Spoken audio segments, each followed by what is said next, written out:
What is up, you guys, and welcome back to a new video. And today we're going to be talking about the easiest and possibly the best way to burn fat. So let's say you're on your fat loss journey and you're doing great, you're losing weight, you're on track. And in today's video, I'm gonna give you guys 4 tips so you guys could maybe use them in the future of your journey.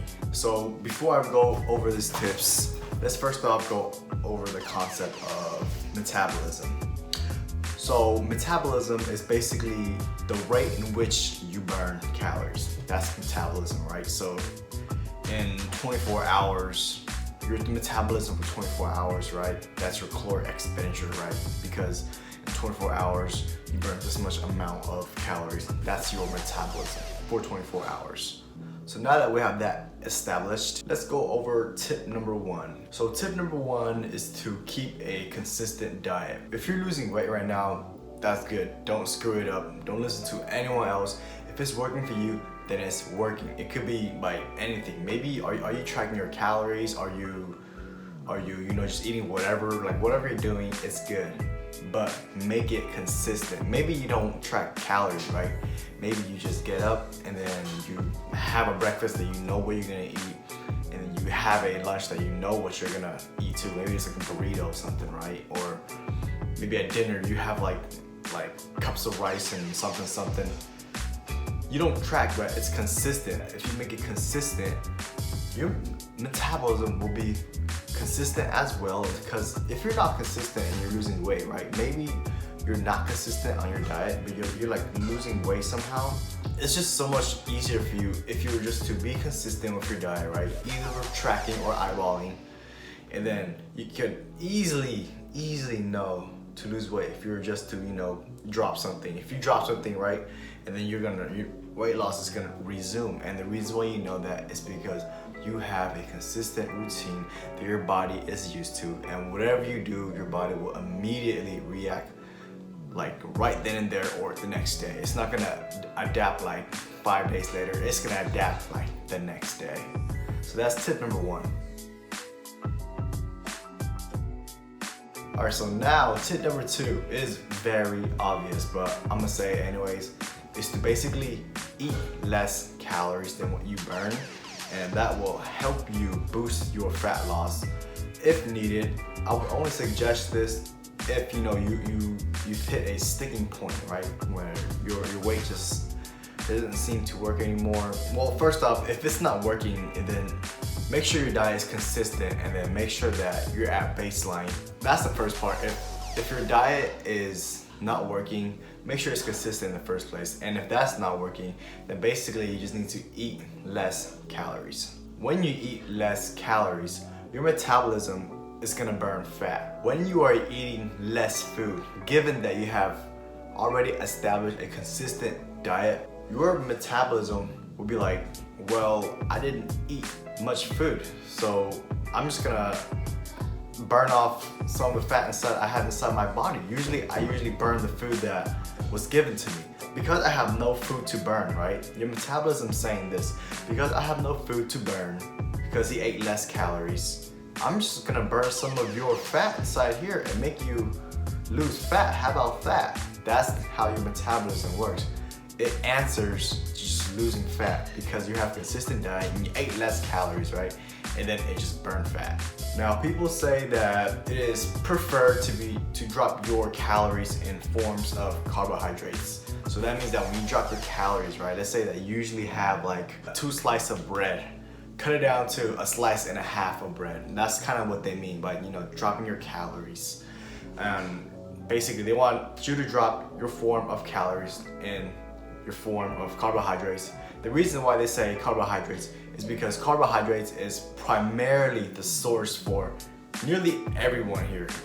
I'm pretty sure everyone here uses carbohydrates as their primary source of energy. Now, this could also backfire because people that are on a keto diet, they can't drop any carbs because they're already eating no carbs, so they drop their calories in form of fats, and they usually keep both groups, right? Everyone should like obviously keep their protein steady. You should never drop your calories in form of protein. When you drop your calories in form of protein, let's say that, okay, this is for the people that, you know, kind of want to look good while losing weight, but the people, you just like want to lose weight and you don't care if you lose muscle or water or fat, you know, you just go ahead, drop your calories in any type of form.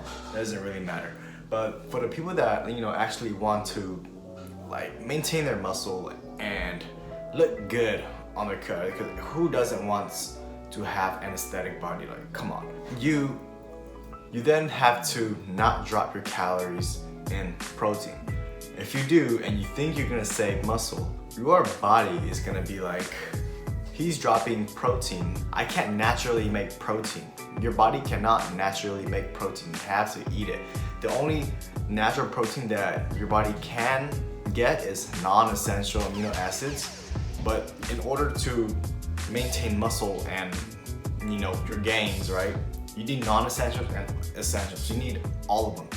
So if you drop your forms in protein, your body's not gonna find a way to make protein, you're gonna lose gains. So don't drop protein. Choose to drop either fats or carbohydrates based on the diet that you are doing. Either high carb or, you know, keto, high fat, you know. That's the first tip, to drop your calories in form of the energy that you are using based on your diet. Now, tip number 3 is adding exercise. If you are not exercising already, an easy tip to increase your fat loss is to simply add exercise. And what is adding exercise going to do? It's going to increase your metabolism. For tip number 2, it was to eat less calories, right? So your metabolism can burn your body fat because, you know, you didn't eat that day. So your metabolism doesn't have food to burn, it's gonna burn your fat. For tip number 3, you're gonna increase your metabolism. So you're burning calories at a faster rate, but you're still eating the same amount of calories. So see, there's 2 ways to go at it. Tip number 2 is to eat less calories. Tip number 3 is to boost your metabolism. So you can like eat the same calories, but just have a faster metabolism. And that basically comes through adding exercise. If you're not exercising already, super simple. Just add exercise. And you could either do weights, right? You could do weights. On top of that, if you do weights too, you're gonna look good as well. So I highly recommend you might as well just do weights. It sucks. Doing weights, it might be painful and all that, but it's actually very addicting. If you do it and you've never really worked out before, you do the weights, it's gonna increase your metabolism. And when you increase your metabolism, you're gonna have a faster metabolism. Thus, you're gonna burn fat. So another thing to add on to tip number 3, if you're already exercising, is to simply add cardio. If you're exercising already, adding cardio, that's just another way to boost up your metabolism.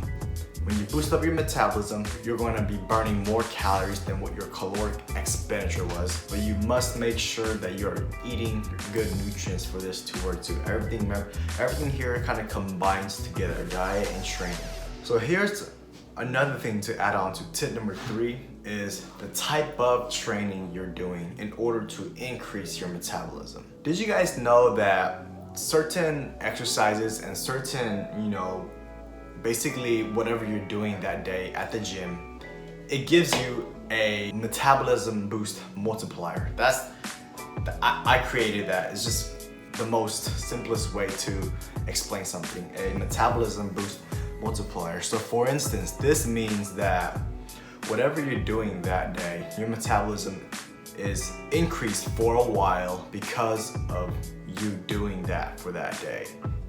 So for example, chest day, maybe you did chest day, your metabolism is actually, you know, let's give it a random number, 4 times faster for 5 hours because you did chest day that day. Chest day is a pretty big muscle, you know, so 4 times faster for 5 hours. Now let's say shoulder day. It's also a pretty big muscle body part, but it doesn't involve as much muscles as the chest because the chest is already involving the shoulders, the triceps, and a little bit of the lats, believe it or not. So that means that shoulder is probably gonna give you like a 3-time boost of metabolism for the next 5 hours. And then maybe for arms, you know, maybe like a 2 times or 2.5 times multiplier. Now, a big tip is for everyone that skips leg day. Leg day gives the biggest metabolism boost multiplier. That means that if you're doing leg day, your metabolism is faster throughout the week than everyone that skips leg day. That means that if you do leg day twice a week, you have a faster metabolism than a person doing leg day once a week or don't do legs at all. So, you know, let's just give this, you know, a random number. Leg day probably gives you to like a 7 or 8 times multiplier for your metabolism for 5 hours, because leg day is crazy. Leg day is a very big muscle. That's all of your lower bottom. It is freaking huge. It's a huge muscle body part, and it will boost your metabolism like crazy. So that means that if you are skipping leg day, that's probably some motivation for you guys to do leg day, or maybe do leg day even more often, is that it gives you the biggest metabolism boost multiplier. That means that you're gonna be burning fat faster. Pretty cool, huh?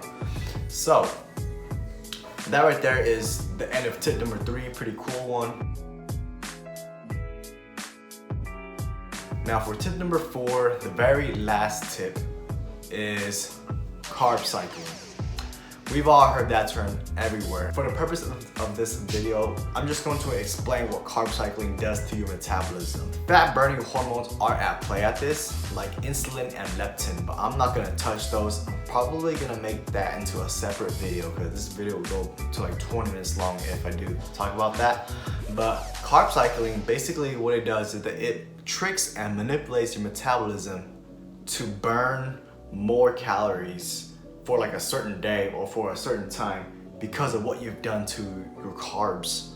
Carbs is the macronutrient that plays with leptin and insulin, right? I'm not gonna touch that. Basically, carbs is what tricks your metabolism.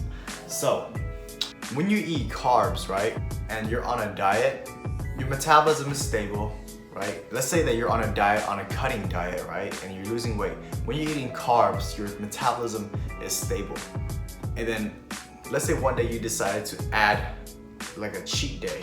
Like, because you ate more calories than what you usually do, but you're on a caloric deficit, right? Your fat burning hormones, your leptin and insulin levels are at play here. They are actually, you know, resetted to a high level so your metabolism can burn more calories at a higher level, like for the next couple of days. Even though you ate that cheat day, you know, you cheated, it helped you with your metabolism. And what it did was this. So the first example of, there's many examples of carb cycling, all right? The first example will be like a 6 days of dieting and 1 day of cheating. That's like the generic, most basic diet that everyone does. You know, it's like Monday through Saturday, you're eating on a diet, and then on Sunday, you eat a cheat day, right? And that boom, that's carb cycling, believe it or not. So, but if you do it the right way, right? Let's say you're actually on a diet, you're actually losing weight. Let's say you just now adapted your dieting metabolism. Let's say that, boom, okay, you're burning calories at this rate right here. You're losing weight too though, this is your metabolism. Sunday comes, you decided to have a cheat day. Boom, you increase your metabolism, because when you put a lot of food into your body when you're on a diet, your metabolism is not just gonna sit there. Your metabolism is going to rev up. It's gonna increase the rate in which you burn calories, hence is metabolism. So I'm taking it back. So Monday through Saturday, right? Sunday comes, and then you have a cheat day. Boom, your metabolism for Monday, right? Let's say you're on Monday again. It's actually pretty damn high. And then let's say you resume your regular diet, right? You didn't do anything crazy to it. Your metabolism is actually slowly going down. And as it's slowly going down, you see that gap right there? That gap right there is fat loss, because your metabolism is just slowly decreasing back to baseline again. Through the time of which it is super high and catching up to baseline, your metabolism was technically higher that day for those days. it's not gonna get to baseline till next Saturday again. All right, let's just give it for instance. And that right there is kind of how you lose weight by carb cycling on a cheat day. So on a cheat day, it's not just for, you know, psychological reasons. It's literally for fat loss help too. Monday through Saturday, you have to be on a caloric deficit. If you're not on a caloric deficit, you think that you can just refeed every day, you're gonna get fat. Your metabolism is just gonna like, whatever, I'm just gonna get fat. So you know what that means, right? There's also many other forms of carb cycling. People will do stuff like high carb days, medium carb days, low carb days, and they'll repeat that high, medium, low, high, medium, low. Another reason why they're doing that is because they're tricking their metabolism every time. Because let's say that maybe they hit a sticking point because their macros, right, their calorie, their macro intakes, fat, carbs, protein are consistent, right?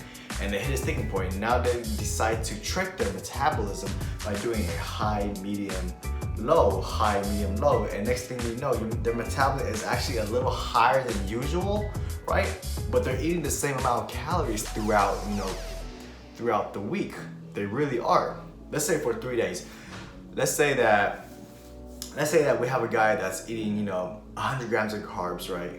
But we have a guy that's doing 150, 150. The guy that's doing the carb cycling, his metabolism is actually a little higher because his metabolism is always tricked to be a little higher. And so both men or women are eating the same amount of calories, but the guy that's doing carb cycling is burning fat because he's carb cycling. Pretty cool, right? And then you can also carb cycle with the keto diet. And that's how carb cycling helps you to burn fat. If you guys want a separate video on carb cycling as well, I'm probably gonna do that too. It is very important. You guys know I do food challenges every week now, right? But anyways, that right there is tips and tricks so you guys can use in the future for your fat loss journey if you ever need them. And why should you believe me? Well, because I look like I know how to lose weight. And if you don't believe me,